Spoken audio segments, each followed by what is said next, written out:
What's up, everybody? This is Hall of Fame wide receiver Terrell Owens here, a.k.a. T.O. Get your popcorn ready. Do a favor. Leave my guy Connor a 5-star rating after the show. Listen to it. Give him some feedback. And also, if you want to listen to my podcast as well, check it out. Subscribe, share. You don't need to leave a 5-star rating. We're 5-star. I'm 5-star all the time. My podcast is called Get Your Popcorn Ready with T.O. and Hatch. Again, check out both of those podcasts. And hey, check it out, listen, and subscribe.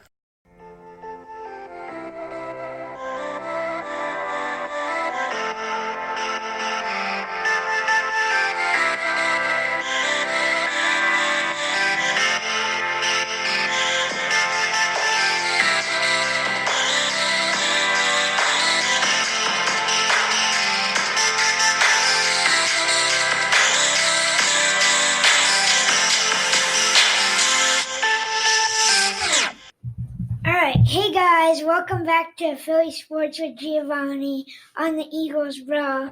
Today I have EROCK and Gayle and my dad. Hey guys. What's going on, buddy? Not much. How about you guys? I'd like to say I'm living the dream, not as in Dream Team, but I think I'm still living the dream. But I am a little depressed as we speak. Yeah, same. All right, so let's dive right into it. Carson Wentz has had 2 interceptions each game this season. And for the life of me, I don't understand why. It doesn't make any sense because, I don't get it. It's so weird. The defense. Oh, God, the defense. The defense sucked so bad. Nate Gary looks so lost out there. He looks so lost. The defense had 8 sacks on Joe Burrow, and they still let them tie it up. What do you guys think about that? Because it makes no sense to me.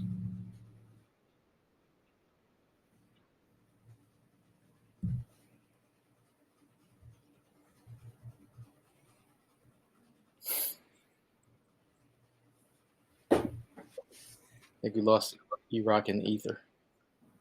That or we left them speechless.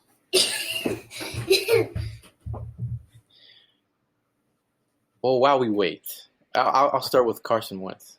I think Carson Wentz, I think he's actually said that he's been forcing some things. I don't think he's been seeing the field as good as he'd like. I think the coaches would agree with that. If you go back and watch some of the tape, you're seeing him miss a lot of players that are open. I think Carson. I don't know what the regression is with Carson at this moment. I just think he's just thinking too much. He might be in his head a little bit too much. But I think moving forward, he has to, if they're going to simplify things and shorten the field for him and make him have easier reads, that might help him moving forward. I think tempo might get him going, with that quick strike offense, that hurry up offense. I'd love to see just to get him with a better feel for the game. Defensively, I think Nate Gary. I think he's the scab right now. I think all across the league, they know where to pick. They know where the weakness is. They know where to. They can get him in a position where he's out of place. It's a win. If you go back to the Rams game and seeing how they, it's like if you ever watch those Nat Geo shows and you see the tigers or the hunter and they're looking for the weak link, and then once they see that weak link, they're like, oh, we're going to attack here, and that's how they do it, man.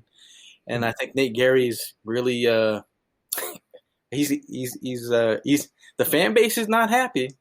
But I think you got to be excited about what you saw from the defensive line, though, with all the sacks.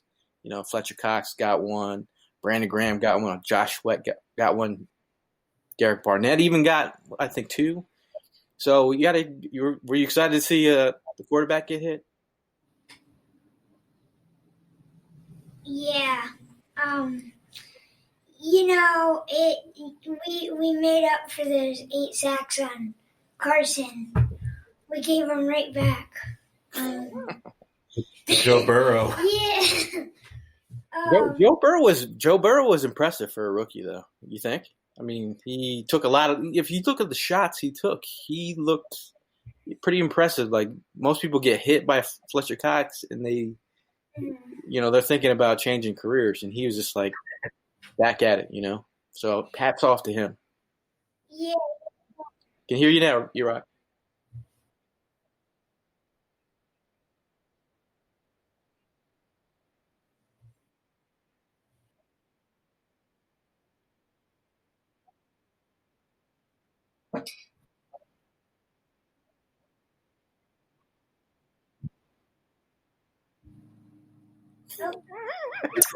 Oh no! More technical difficulties. See, all right, I did warn you about his connectivity. Well, yep. But this is it. This is it. This is showbiz, man. Yeah. I guess I'll get your opinion, Dad. Well, I'll start with Carson Wentz. 2 interceptions in every game he's had so far. I don't know. I don't know what to make of it. And Gayle, you just said about Joe Burrow, how he's doing pretty good for a rookie. He was pretty impressive. They both performed similar. So what's that say about Carson Wentz? Carson Wentz being, 5-year veteran now, and Joe Burrow just a rookie. Yeah. We say he's impressive. We say Carson Wentz is lacking a little bit. I guess where I'm trying to go with that is Carson should have outplayed Joe Burrow in that game, not played close to what he was doing.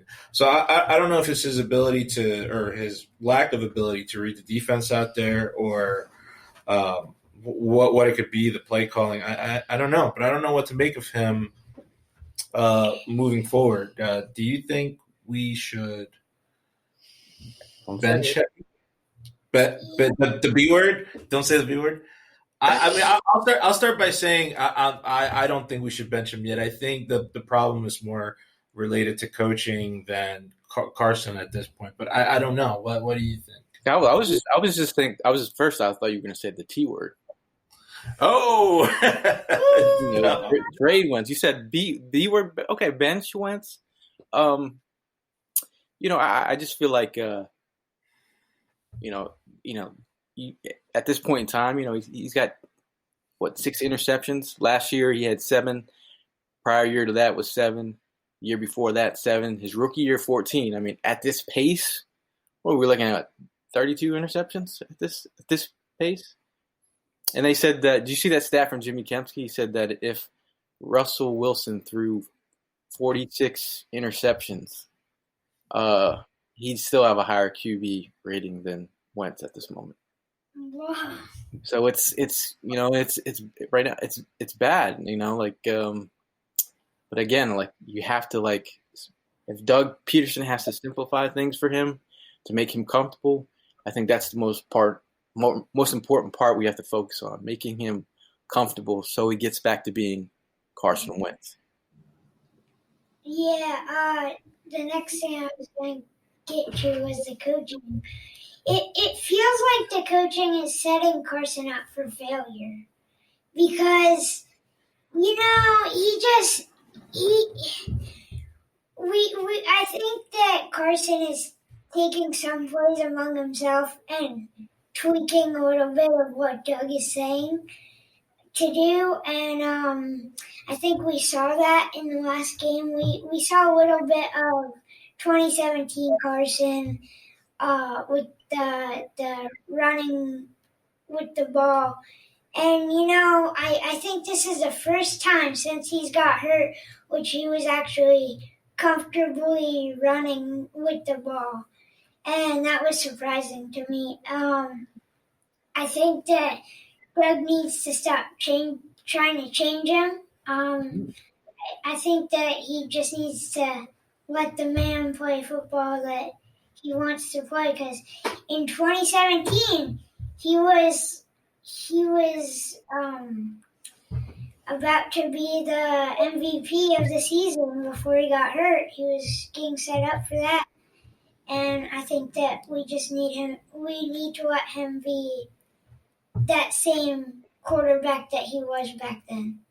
Yeah, I mean, Carson was electric that year. He had the gunslinger mentality, but he also utilized his legs. I saw what was the Giants game, him cut across the field, break a couple ankles.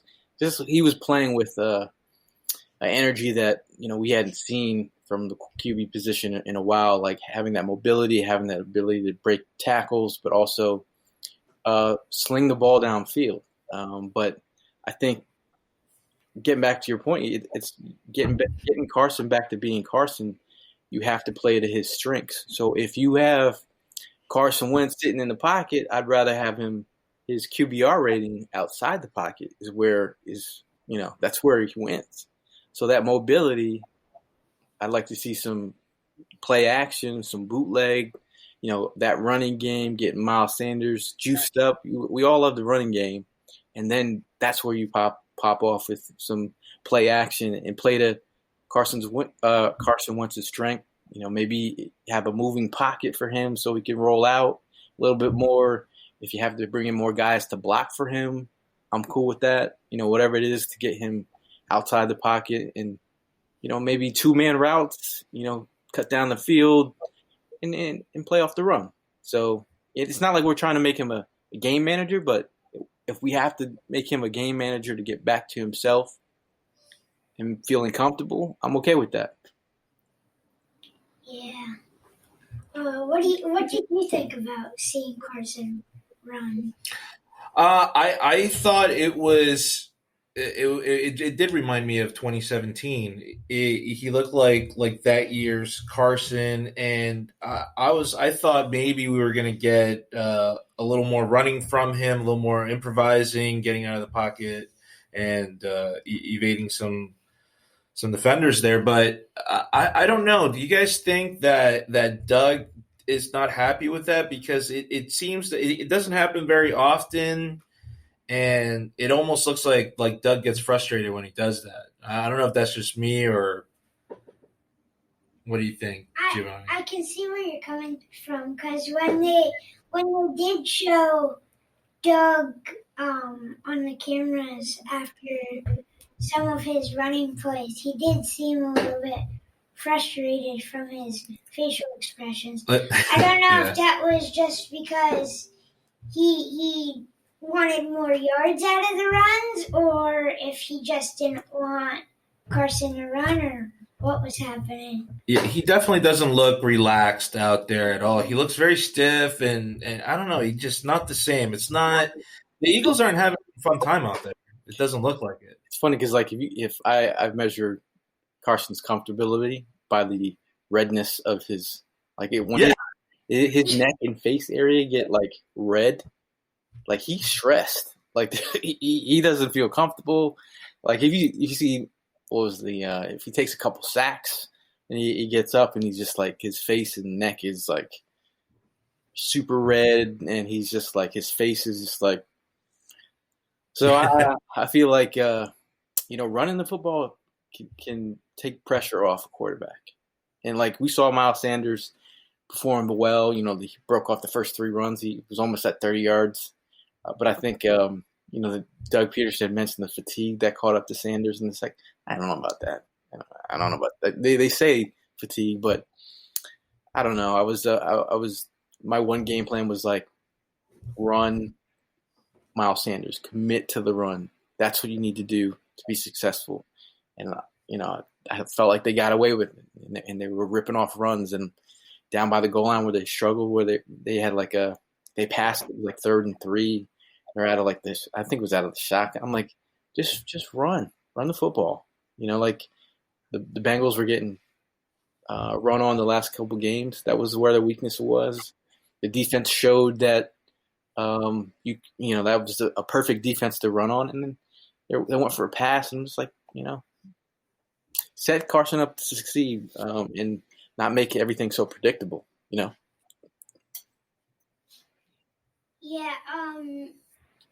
Here's another thing that some people are not gonna like this opinion, but Doug is trying to take on the offense by himself, and I don't think that he should do that. I think we need an offensive coordinator. The offense hasn't been the same ever since Frank Wright and Coach Jeff Filippo left. I think we need to bring them back.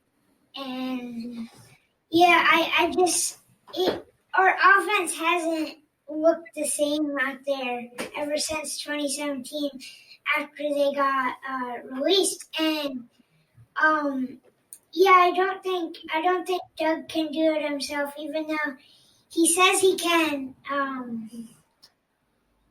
don't know. I don't think he can. That's an interesting point, and that's what a lot of Eagle fans have been talking about. Like, they're talking about, how important was Frank Reich to this offense? How important was Frank Reich's decisions on some of these, play designs? How important was DeFilippo to Carson Wentz's maturation and his maturity as a, is Press Taylor, is he a coach that makes Carson Wentz feel, threatened when he like, are you listening to me, Carson? Is Press Taylor's words connecting the way that DeFilippo's was as his QB coach? But, in a perfect world, we love to have Reich back. But, thanks to McDaniels going back to the Patriots, if McDaniels took that job, we probably would have had Frank Reich. But it is what it is. But I think we have to get voices around. They say, the 5 people that you're surrounded with, that you're the average of the 5 people that you hang out with. So who are the 5 people Doug Peterson is hanging out with that are helping him put together these plays to make him make the right decisions? So that's the thing you have to question. Like, does Doug have the right people around him, or is it Doug not the right person calling these plays? And you're calling for help with the offensive coordinator, another voice. And I'd agree that his offense is getting stale, and it doesn't seem like it's working. Yeah, was it just me, or did it seem like Doug borrowed some pages from Andy Reid's playbook with Jalen Hurts? Reminded me a lot of Michael Vick. Yeah, he is. I was going to get to that point later. Oh, sorry. But I guess I'll get it. I'll go there now. They're using Hurts like Vic, and I don't think that that's healthy for Carson. I think it might be messing with his head. Maybe that's why he didn't perform as well in the second half.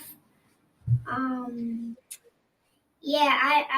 don't think that they should use Hurts like Vic. Do you think it messed with his head? Yeah, I think it messed with his head.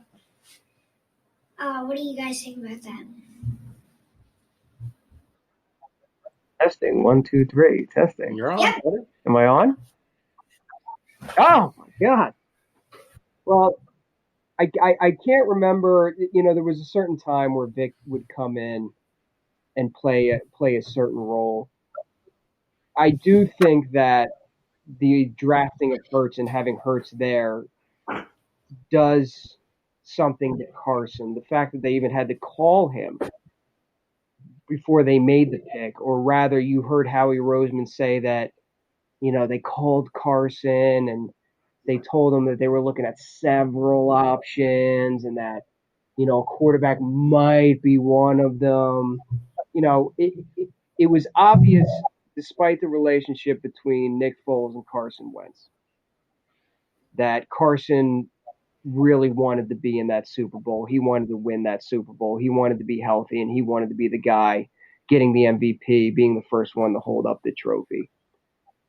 The Eagles have done everything possible to make Carson Wentz comfortable with this organization. They got rid of Nick Foles. They they gave him a contract. They tried the best to draft weapons and draft offensive linemen. But then they sort of created another little quarterback controversy there when they drafted Jalen Hurts in the second. And normally you don't just draft a quarterback in the second round to ride the bench. A second round pick is supposed to be an eventual replacement, eventual starter. So amongst many other things that are probably going on in Carson Wentz's head, hearing footsteps, hearing ghosts, not being able to trust his offensive line, not being able to trust some of his wide receivers, most of this due to injury. There's absolutely positively no doubt in my mind that the drafting of Jalen Hurts does play a factor and is yet another layer in a lot of layers of what's going on in Carson Wentz's head. Yeah, I think that situation is, it's a stressful one for Carson, it seems like. You look at that moment when we had Vic and McNabb was like, yeah, Vic's here on the field. That's cool, What happened? Vic ended up taking over that whole roster. I mean, you look at Taysom Hill and the whole Breeze situation. Taysom Hill is going to eventually take over that QB spot, they hope. And this whole Hurts Wentz thing is super weird. I remember when he got drafted, me and you were sitting there we did a podcast right after the draft and thinking how weird and how uncomfortable Carson must feel at this moment, knowing that he has another guy breathing down his neck. But it in a sense where it's like, you talk about him being a little bit jealous seeing Nick Foles up there with the trophy. And he admitted that. He's like, I wanted to be the guy. What do you think he thought when they drafted him? He's sitting at home happy about that? No, there was potential talent there. He could have been some potential stars that could have been on this Eagles squad. Instead of doing that, they found one of his, backups or replacement. I get it. Hurts. You want to save money for the next couple of years, $6 million. It's going to cost you for a backup quarterback. I get it, or you can groom him and then trade him. But I think the way it's set up, it could be your replacement if Carson Wentz doesn't play to his ability. And right now, we're seeing some rocky road right now. And think about what Carson Wentz thinks about that pick. Not only did they draft a possible replacement, not only does that kind of send a message that we don't trust you to stay healthy, but also, too, these devastating injuries, wide receiver position, tight end position, offensive line position. If you're Carson Wentz, what are you trying to do, guys? Wouldn't that pick be better served to get me some weapons, get me some protection, get me something that I can use to make me successful? If I'm Carson Wentz, I'm looking at this like you're banking on me to fail. You're either banking on me not to be the guy, or you're banking on me not to get or to get hurt. You're not helping my cause as a quarterback. And amongst many other things that's got to be going through Carson Wentz's mind, that has to be going through it as well. Yeah, I don't know what they're thinking when they drafted Hurts, but they're thinking QB factory, guys. They said it's a QB factory. Howie.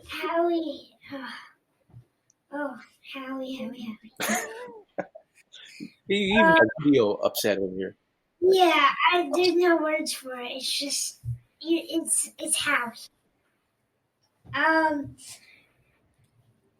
They should have kicked the field goal. They should not have punted the ball. We should not have tied with the Bengals. We should have kicked the field goal. It makes no sense to me why we punted the ball. You're 100% correct, and I have absolutely zero explanation for you. I was just as flabbergasted as everybody that was watching that game, and I can only imagine if that stadium was packed with 70,000 Eagles fans like it normally is on a Sunday, the rain of boos that would have come down certainly immediately as soon as they saw Johnson, number one, take a step on the field. The rain of boos would have come down, and Doug Peterson would have second guessed that decision without a shadow of a doubt. It's one of those. It's one of those weird quirks that I think that fans not being in the stands, like a latent outcome of fans not being in the stands, is the fans not being able to voice their displeasure towards the team or towards a decision or towards a certain amount of play. And I really think that Doug Peterson at that moment thought that that was the right decision. And you could see it in the press conference that immediately he regretted that decision, him and the nervous hands and the kind of looking around and just not feeling comfortable. It wouldn't surprise me at all if one of those leaders in the locker room, like a Brandon Graham or Fletcher Cox or even a Lane Johnson, went up to him and were like, "What were you thinking with that? Why would you do that? What is it? What kind of message does that send to the team? Forget the fact that you tied the game, and forget the fact that you should have been sending a message to the rest of the team that I believe in you." Think about what that says to your football team. That says to the kicker, who arguably he was out of range. I understand that I don't trust you to bang that type of field goal. When I trusted you back in 2017 to kick a long one against the New York Giants to come back and win that game. What does that say to Carson Wentz? That says I don't trust you to make a play when you have to make a play, the same way that Andy Reid trusted Donovan McNabb once upon a time on 4th and 26 to throw it to a guy like Freddie Mitchell. What does that say to the defense? That says that I don't trust you in the event that none of that works out. I don't trust you to make a stop, to stop an 0-2 team with a rookie quarterback with less than 20 seconds left and no timeouts. I don't trust you to make a stop. What kind of message does that send to the team? Forget the fact that you tied and you still don't have a win. What kind of message does that send? That's the biggest problem that I have. When I think about a head coach who has a book entitled Fearless, and you have an opportunity to be fearless and trust your players and trust your kicker. I mean, you can list off the kicks that he's made. He made a 61-yarder 2017 to beat the Giants. He made a 56-yarder, 53-yarder. You know, he said before the game he hit a 60-yarder. And they believe that to be out of his range. But, you know, sometimes you got to throw it up, kicking a prayer, dude. Sometimes you just have to give it up to God and just kick the football and see what it is. You know, like I would have took that kick. I know the defense is like, do you believe in us, Doug? Are you really fearless at this moment? Are you listening to your analytics guys that are telling you something? But at the end of the day, it's sent a bad message to the fans. And, you know, even though the Eagles didn't lose, they didn't win. They didn't, they lost. They lost with the Eagle fan base. They took an L after that game because the trust factor is kind of like, what is going on with this team? Yeah, I think it was yesterday. Doug even said I should have kicked the ball. It's too late, Doug. It's you. You should have thought that on the sidelines during the game, not right after the day after. Like it. I don't know what you're saying. That's where sometimes I feel like Doug Peterson overall sometimes doesn't have a great feel for the game sometimes. Like all of us at home, I'm sure Gayle was screaming at the TV. I was screaming at the TV. I posted on Instagram. Gio, I'm sure you were screaming at the TV. You and your whole family were screaming at the TV. So if all of us know it, yet in that moment, you don't know it. You have to know it. You have to know it. You have to know it. Which then I'll circle right back around to the original point, which is just you don't trust your offense to make the play. You don't trust your kicker to make the kick. You don't trust your defense. I'd rather see you try and fail than not try and tie. That's not Philadelphia football. That's not what your dad taught you. That's not what my dad taught you. That's not what Gayle's dad taught him. You don't quit. You don't give up. You don't settle. You go down swinging. You know what I mean? You go down swinging, and that was not. You guys remember Philadelphia. the Ravens game? Me and a bunch of Eagle fans were out there in the cold and wind and rain, and that opportunity. Carson comes up with a big play to score a touchdown, and do they tie the game or they go for two? And it was like that moment, like that aggressiveness of Doug, and you're like, here it is, Carson Gunslinger. They went for it, and I didn't feel obviously we're upset, but now looking at where we are now, we're just like, where did that all go wrong here? Because now we're in a place of second guessing against the Bengals. It's not the Patriots. It's not this team has won 2 games in the last 2 years, and you're second guessing your football team against a rookie quarterback and a bottom barrel NFL team. It makes me feel a certain way. I just can't understand it, and I tweeted it out, and I'm still trying to wrap my head around it. How do you go from in the Super Bowl, when the stage is the biggest and the lights are the brightest, against the defending Super Bowl champion, against arguably the best head coach quarterback combination in NFL history, against the greatest dynasty in NFL history, you somehow muster up enough courage to go for it on fourth down on the goal line with a trick play that involves 3 different backup players.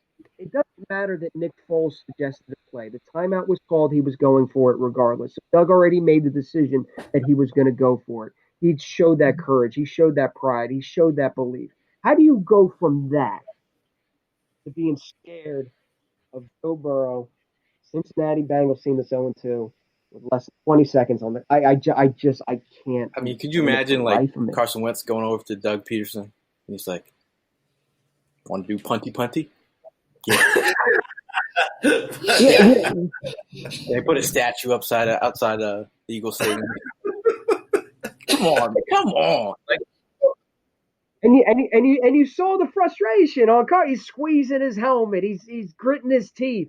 Everybody on that sideline knew that what Doug. Do you think Doug forgot that there wasn't another quarter? Overtime? No, he didn't pull a Donovan. I was wondering. I'm just trying to give him the benefit of the doubt. I don't know. And let me tell you something. If he didn't know there was another quarter, that's a fireable offense as a head coach. That's a fireable offense. Like, what was he thinking? This was like overtime hockey where there'd just be 3 players on the field. Like, all of a sudden, you know how they take away a guy in a hockey game. Oh, we're just going to run 7-on-7s until somebody scores. You know what I mean? Maybe that should be the overtime rule. Maybe Doug's ahead of his time here. You know what I mean? Maybe they should adapt the NHL rules where it's all right, and now double overtime. We're going to go 7-on-7. We're going to go 7-on-7 until somebody scores. Yeah. All right, so I'm going to close this out saying, we are the Eagles, and we're going against the 49ers next week, which should be a hard game. But again, we're the Eagles, and we have won some games that we should have lost. So, it makes me wonder if we're going to win, and I think we can win. I'll be there in my Zelkerts jersey and my green hair, cheering on the birds. Thank you guys for being here. You can let everyone know where they can find you. At Eric, I don't even remember my Twitter handle. At Eric_Emmanuel. Is that what it is? I can't remember. What is it, right? Yeah, I think that's right. Yeah. I think that's right. Okay. You can find me at Eagle Sessions. That's EAGLE Sessions on Twitter. All right. Thank you guys for being here. Hey, man, keep doing your thing, man. Sorry about the technical difficulties, Gio. That's all right. My bad. I pulled a Doug Peterson and I punted the computer across the room. All right. Bye, guys. Next week I'll be with Kyle. Make sure to tune in next week. Go Birds. Go Birds, man. Good job, Gio. We're proud of you.